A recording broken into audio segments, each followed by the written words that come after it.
Thank you very much for joining us here. I'm Ashish Mehta. I'm the chair for the blockchain working group at the Cloud Security Alliance. Today at the Unblock conference, I would like to take the opportunity to present one of our latest research publications which we published, which is titled Crypto Asset Guidelines.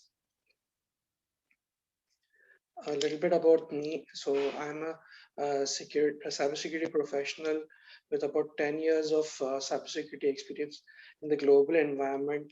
I have about 4 years of experience in blockchains and distributed ledger systems. I've been quoted in multiple publications. I've spoken at multiple events. I've also like the Planet Blockchain event, the CSA Summit, the Linux Foundation's Energy event, Road to Metamorphosis 2020, and so on. I've taught blockchain courses to corporations and universities worldwide. I currently serve as a blockchain mentor for the government of Kerala. I've also written for multiple technology industry publications under the UBM United Business Media brand, and I'm also a part of multiple technical advisory panels. I have an MS in cryptography from Columbia University and a BTech from IIT Kharagpur. I was awarded with the title of Cybersecurity Research Fellow this year in February, and I have multiple other awards to my name, mainly in cybersecurity. So this what do I do? This is my day job per se. So I'm a director at Genies Incubation Management Services, which is a startup advisory firm, and we work with multiple global award-winning startups and multiple cutting-edge technology areas and help them scale it effectively.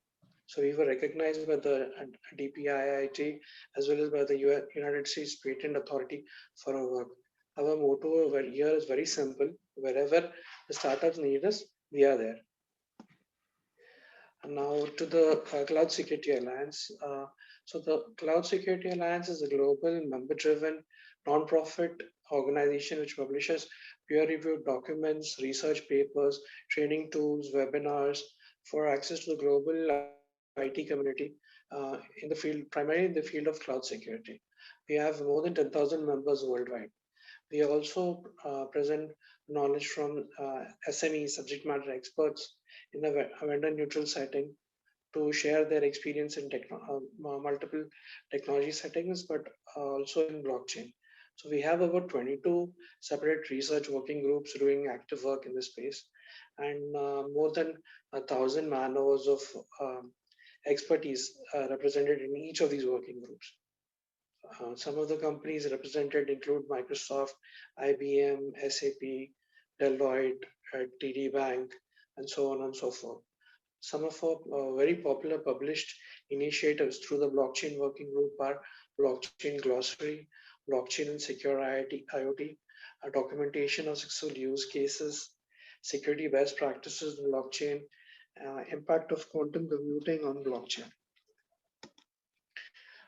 Some further work which the blockchain working group has done include we have collaborated with NIST. NIST is the National Institutes of Science and Technology in the USA. It's a federal government funded initiative which works on building standards in the field of science and technology. And we have worked with NIST for blockchain and for IoT standards.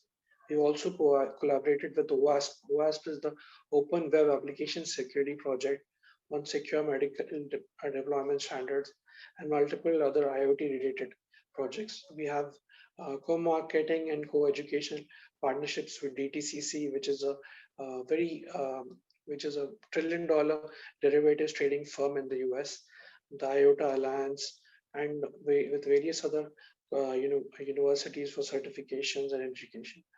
So we've conducted a lot of guest presentations, and all of them are available on our CSA document sharing site. Some of the initiatives which are currently pursuing include blockchain and compliance regimes, cybersecurity best practices and blockchain, a security controls checklist for financial services, We're working with partners like Hyperledger Consortium, Ethereum Enterprise Alliance, Corda Alliance, JP Morgan, and so on and so forth. So this is something which I always, come to what our CEO, Mr. Jim Ravis, he quoted. The speed at which technology is moving ahead today, is the slowest it is going to be moving forward. So the pace of change and the rate at which technology is moving is escalating so fast, it's not possible for any one single person or one even a small team to keep up with in any space, and blockchain is no exception. Yeah, here. So we try through our organization, the Cloud Security Alliance, to make sure that the entire global IT community are, abreast of all that is happening, and we do the hard work of building up the reliable standards for them, so that they don't, need to go searching around. They don't need to, jump on Stack Overflow and and Google and Medium and so on and so forth. We do all the curation for them. So this is a very basic introduction on why we need blockchain today.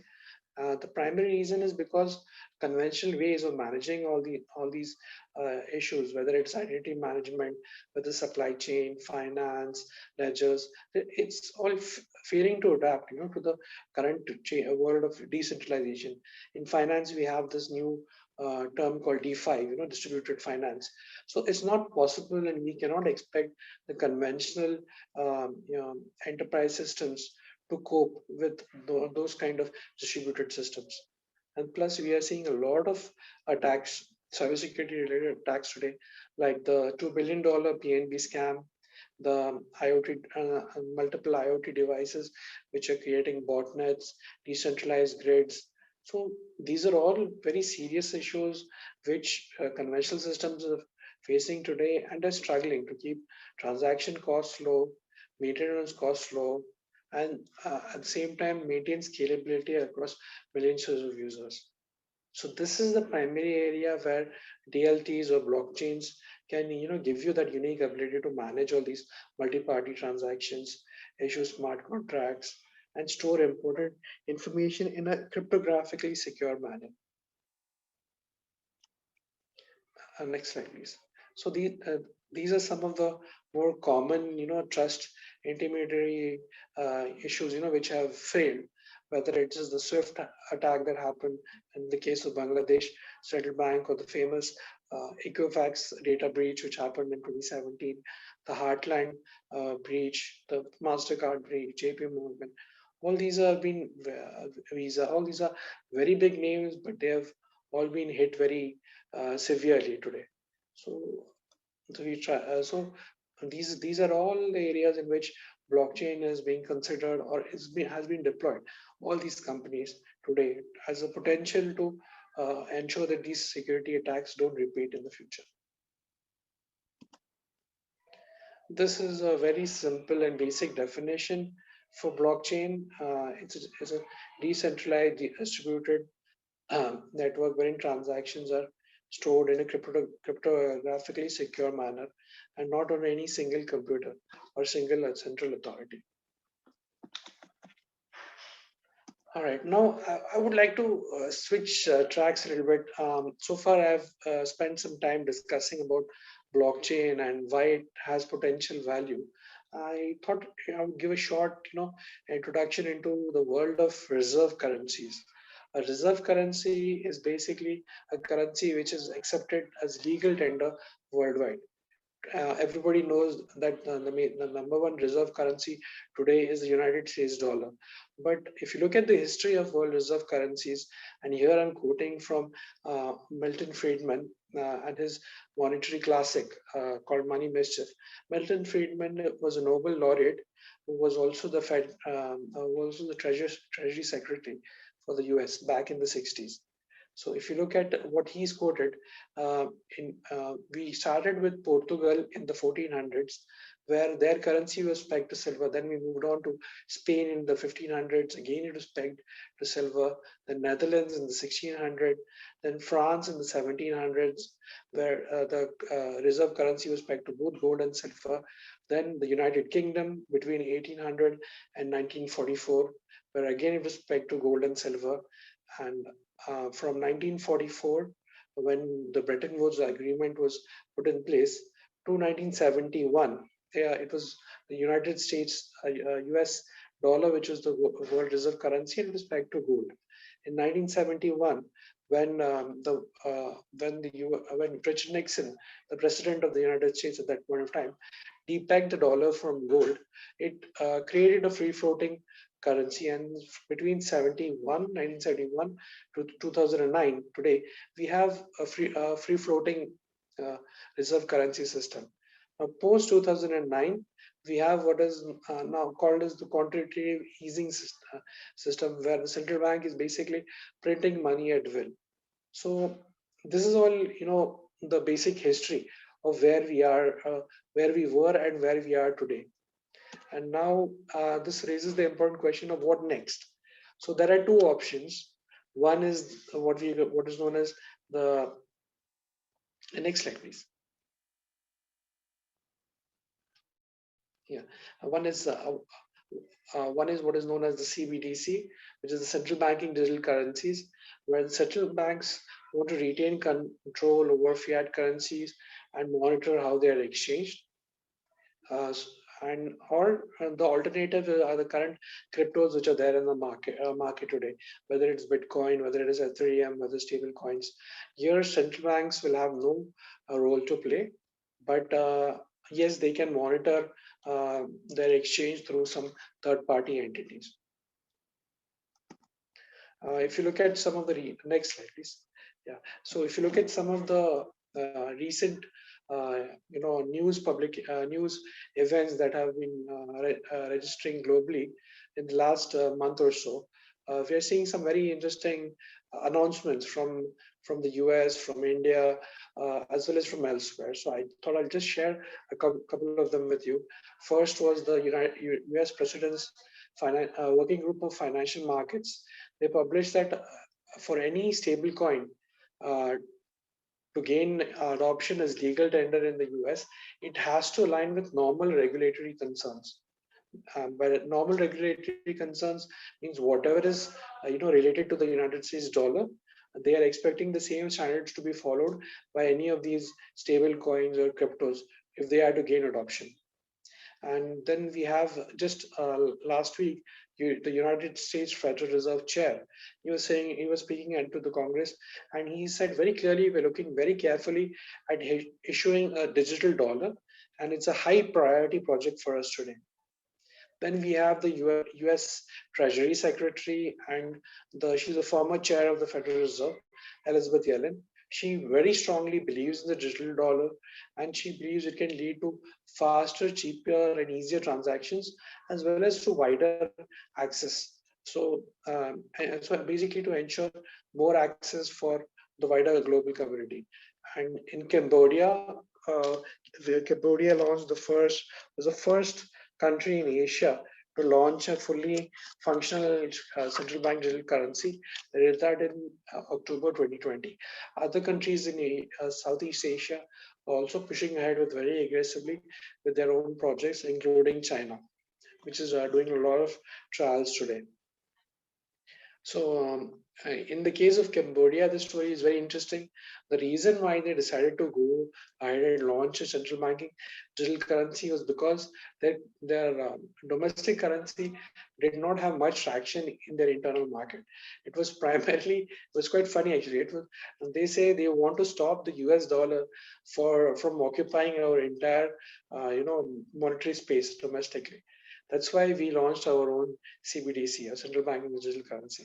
And then finally, we had in India our own governor, RBI governor, Shaktikant Das. He has voiced very strong concerns over cryptocurrency, and he's very clearly stated he's exploring the need for digital currency or digital rupee. Simultaneously, he's also the central government in India has also announced that we are looking at banning all alternative cryptocurrencies, but at the same time having a digital rupee which would be recognized by us. Next slide, please. Yeah, so now this is the issues on the monetary side. Now, if you look at issues on the blockchain side, then some of the common blockchain side issues are scalability, lack of scalability and throughput, security issues, some of which I've alluded to earlier, adoption of nodes. I mean, we don't really know in the case of a public blockchain where all those nodes are, who's controlling those nodes. Plus, how do you satisfy, GRC, that's governance risk and compliance standards. Now, Gartner had predicted in 27 back in 2017 that 90% of enterprise blockchain implementations would fail within 2 years, and that has very much come true today. And so that has also created a lot of skepticism in the market. So there are a lot of people who are not sure, even if, say, a central bank adopts a cryptocurrency today, uh, we really don't know whether the common public or will enterprises adopt that cryptocurrency today. So these are some of the common risks and issues that blockchain and blockchain related cryptocurrencies can face today. So next slide, please. So now, when you come to the uh, attacks, attack vectors, and weaknesses, these are something which we've outlined in one of our published documents. That these are some of the very common attacks that are there. I mean, it's interesting that most folks who work with cryptocurrency are either unaware or just ignore these issues. But these are very serious issues which need to be considered and looked at before you agree to work with a cryptocurrency or use it as a exchange medium. Smart contract vulnerabilities are there, block mining, time jack attacks are there, flooding attacks are there, consensus 51% attacks are there, crypto mining attacks are there, DDoS attacks are there. So there are more than 80 technically documented attacks possible today, of which some of these have actually been hit in the wild. Then next slide, please.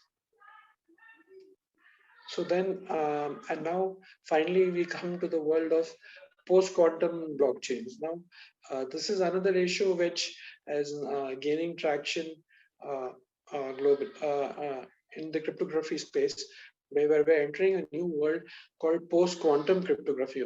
Short form is PQC.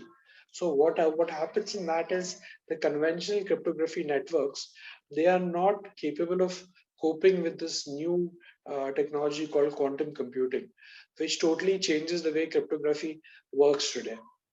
And you see, conventional cryptography is binary.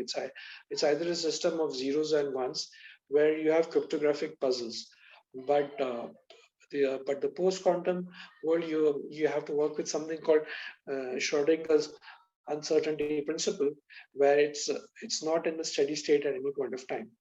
So some of the issues which have to be attributed there include, so we have to make sure that the digital signatures and hash sizes are small so as to keep up with continuously growing repository of transactions, and make sure we that we have to minimize the size of the digital signatures and hashes being stored.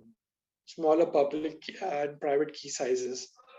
Then we have to ensure that it's computationally fast, because if it's not computationally fast, PQCs will not be able to cope up with all that uh, with all the transactions that are in place today. So the candidates which have been recognized and approved by NIST, that is again the National Institute of Science and Technology, for this are Falcon, Rainbow, GEMS, and Sphinx. So so what happens is your conventional blockchain networks have to become compatible with this world, the PQC. So if they are not compatible, they'll fail. And if they fail, then anybody and everybody can break into conventional blockchain networks. So this is something again we have outlined in our research paper, which is available on our website, on the CSE website, and I kindly request all of you to go through this as well. And next slide, please. And finally, and this is the paper which we have recently published. It covers all these basic issues, in a uh, crypto asset exchange.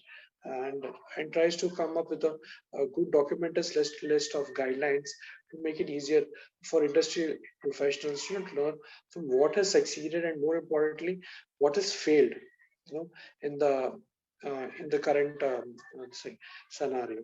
So we have developed a concrete and very practical threat model for the same, and we've documented over 16 separate threat vectors. Each of them have been outlined very extensively in our research paper, which cover the setting up of the crypto exchange, the how do you use it, how do you audit it, how do you look at it from a regulatory perspective, how do you look at it from a pure consumer perspective, how should a government look at it, and it takes into account usage of hardware security modules, cloud security protections, two-factor authentication, machine learning for fraud detection, DDoS protection, multi-signatures for wallets, firewall protections, the impact of quantum computing, and as well as web-based attacks like cross-site scripting, hijacking, and so on and so forth.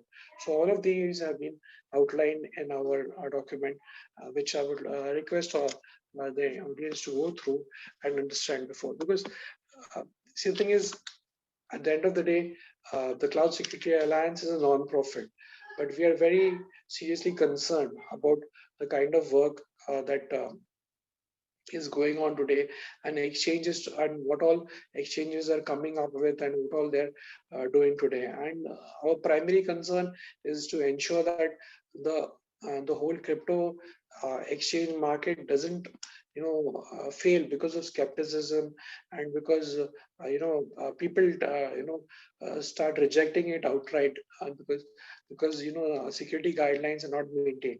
That's why we've come up with all these guidelines, which we are hoping that the industry and everybody globally would be in position, would read, review, and implement in their organizations, whether they're building a crypto asset exchange themselves, or they're interacting with the asset exchange in any form and factor. So it really doesn't matter to us whether it is a conventional crypto asset exchange, like a Bitcoin or Ethereum, or it's an asset exchange which deals with stable coins, or it deals with central banking digital currencies like the digital dollar, the digital Cambodian currency, digital yuan, digital rupee. So the standards will be the same in either case. Uh, in this paper, in that paper again, we have next slide, please. We have defined basic security levels, levels 1, 2, and 3, where the level 1 is the lowest crypto asset security rating, but where basically we're offering strong security measures for all the information assets. I'm sorry, and that has been proven by audit. It's very important that these um, this crypto exchange at least clears a basic audit, a cybersecurity audit. Then level 2 would be where it's an enhancement over level 1, and where we're allowing multiple signatures that ensures that you have multiple redundancies in the exchange, both from a geographic perspective as well as from an organization perspective. And then finally, level 3 is what is ideal, but unfortunately, nobody has been able to achieve that globally today yet.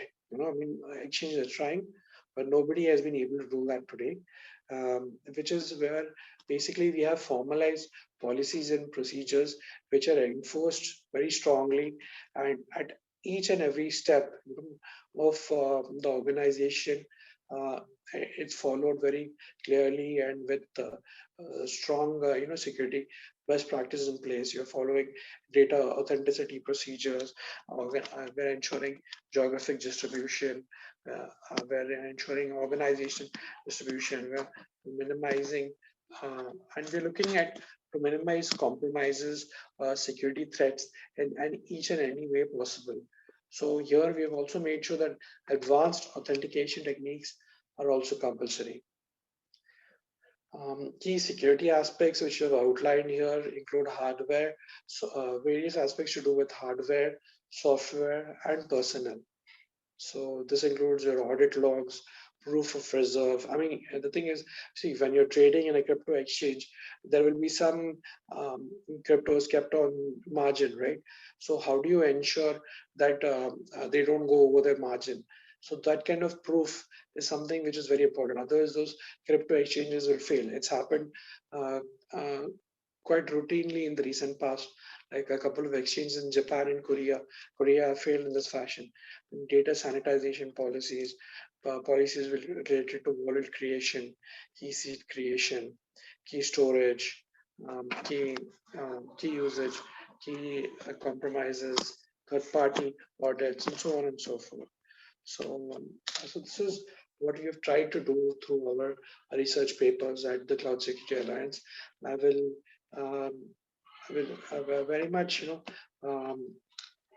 encourage the audience to take some time, from their busy schedule to visit our CSA websites, visit our blog, all the work that we have done, especially in this space. And this is also some of the work which is now shared on GitHub, which outlines the basic crypto DLT, which is distributed ledger technology security incidents, or blockchain related security incidents, the research papers, the blogs, the Twitter feeds, posts on Medium, ebooks, as well as some of the tools which were published related to Hyperledger, Fabric, and Ethereum related in the space.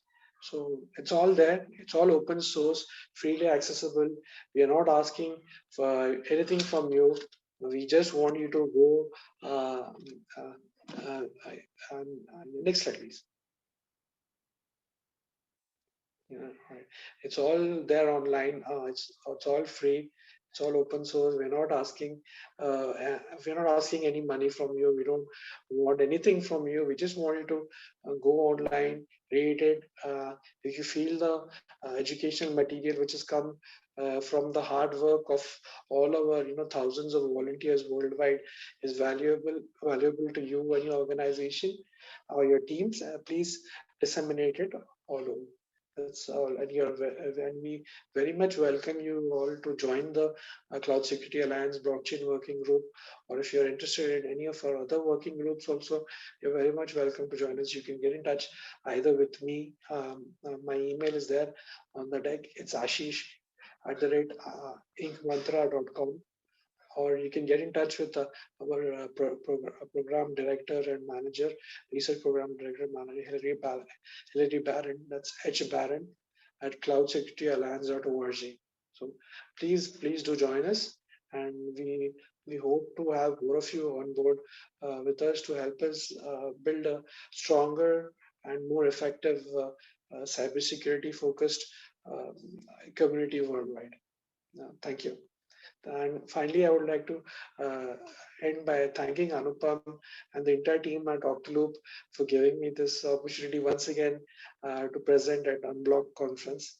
It's been great fun as usual. Thanks, Anupam. And Thank now, you. Thanks, Ashish. thank you. We have just questions coming in. If you don't mind, I Sure, can ask them. sure, please. Yeah. So someone's asking about this audits that happen at the centralized exchanges versus the Correct. audits that are happening with the DeFi protocols and smart contract audits. How are they different, and how reliable are these audits, like in both cases? Right. So the in centralized exchanges, as of today, if I go back to the slide once, if you could just go back to the defined security levels, that's the second last slide. Yeah, yeah. So centralized exchanges today are some of them are at level 2, but most of them are at level 1. So level 1 is very basic audit protection where it really doesn't matter whether it's a crypto asset exchange or it's a convention. I mean, like like the BSE Sensex in India also has to go through a security audit. So these conventional exchanges, most of them, they just fulfill that mandate. Whatever it is for a conventional financial exchange, that's the audit that they follow. It's a very conventional audit. There is nothing, new or specially geared up for cryptos or crypto exchanges in that. So we've tried to bring in level 2 and level 3 for that very reason. That level 2 is one where they're able to make use of decentralized security technologies, especially multiple signatures. But as of now, I don't want to name any of them, but there are, I think, only two exchanges, crypto exchanges, which are at level 2 worldwide.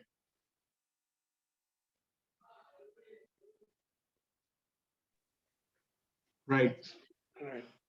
So I hope that answers. I mean, Yeah. so yeah, level 1 would, I mean, your conventional, whatever it is, penetration testing, your Yeah. government, separate government regulations, whatever it is that the government has defined, that is the level at which most crypto exchange, centralized crypto exchanges are today. And decentral DeFi systems, um, they are between 1 and 2. Let's put it that way.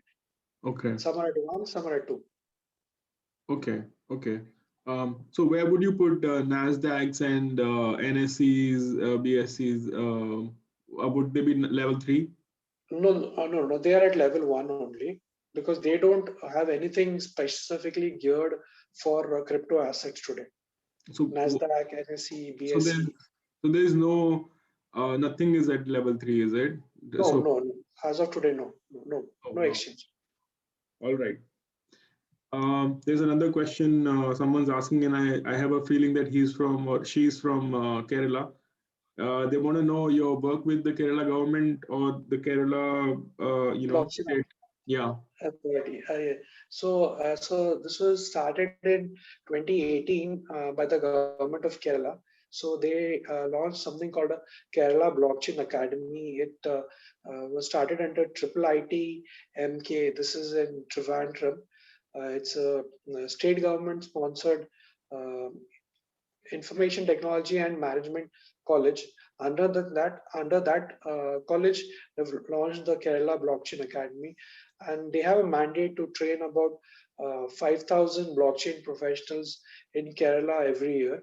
And they've also done some very impressive projects in the blockchain space for the government of Kerala, primarily with relation. These are all in proof of concept or one level up, you can say. Some level of adoption they've seen, whether it is in your this thing, it's in the soil and crop protection front, whether it is in the land holdings front, and so on and so forth. So it's they have done some decent work, nice work. So you can Google them, and it's led by my good friend Professor Ashraf. So he's the one who's leading it, and I'm supporting him as a mentor there. Oh, So nice. yeah. Yeah, that's great. Yeah. Yeah, Ashish. I just want like if you could tell us a little bit about the future plans of Cloud Security Alliance. The future plan, we want to keep working, keep doing good work, Yeah. obviously. Yeah, and if you, I had shared, in like this is the fourth slide actually, further work by the blockchain working group. So these are the fourth slide. 1, 2, 3, 4. Uh, Further work by the blockchain working group. Yeah. So, I'll be, giving all these slides to Anupam. So anyone who would like to, go through them, they can go through them at their own leisure. Yeah, actually, I'm sorry. someone was just asking, is there a Yeah, link to these notes? yeah. I'll be giving them over to Anupam. No problem. So these are, if you look at this slide, these are some of the currently ongoing initiatives. This is just in the blockchain space. In all our other, different spaces, we are pursuing different other initiatives. But in the blockchain space, at the moment, we're working on a security controls checklist for financial services, for Hyperledger Consortium, for primarily for Hyperledger Fabric and Bezu. And we'll be starting work on it, Ethereum Enterprise Alliance with them in the next month. Then we are continuing to augment the DLT attack vectors in glossary checklist. We're also now working on how does blockchain, impact compliance regimes worldwide. There are all these new compliance regimes that are coming worldwide, but they are not ready for blockchain, and in some places, blockchain also is not ready for them. Whether it is in the Europe, GDPR is very popular, but and it's been for quite some time, but there are a lot of new regulations that have come. In Canada we have PIPEDA, in the US we have the CCPA, we have the CCRA. In India now we'll have Data Privacy Act. In Brazil we have another new act which is just came launched 3 months back. So that we're trying to work with all those new regulations and trying to make sure that the blockchain networks fit in there, and if they don't, what changes need to be done. So so these are some of the initiatives which we're doing, and we also regularly bring in subject matter experts from the industry to speak about various aspects. Like this coming Wednesday at it's at 8 uh, 9:30 Indian time. We have a presenter who has written a book on blockchain consortiums. Yeah, his name is Mr. Murthy Chitlur. He's based in Bangalore. So he's going to be talking about his book. It's already been published on Amazon, and what made him write that book, and what are those block consortiums, and what is the tractor behind that. So you're very much welcome to join our call, and that's coming Wednesday at 9:30 IST. So, so this is what I mean. We'll keep doing good work. We'll keep working with various government standards bodies to help refine the space, because it's even today it's a very raw space. Because blockchain as a technology and adoption has been around for like maybe 3-4 years today. So there are going to be a lot of iterations involved in the process before we zero in on something which is comfortable and scalable and stable for everybody. So we'll be there to support the global IT community along the way. Awesome, Ashish. Yeah, I think that's pretty much it. Thank Thank you you. so much for taking out the time, Ashish. And I'm sorry that there were some technical glitches, but I think it turned out pretty well. No problem. I mean, it's always good to be prepared, you see. Yeah, So yeah. redundancy, that's what, number one rule about cybersecurity. If your laptop doesn't work, keep your smartphone ready. Awesome. Yeah, very well said. Yeah. Yeah. Thank you, Ashish. You have a great day. I'll speak to you soon. Thank you. Thank you. Thank you. Bye bye. Bye.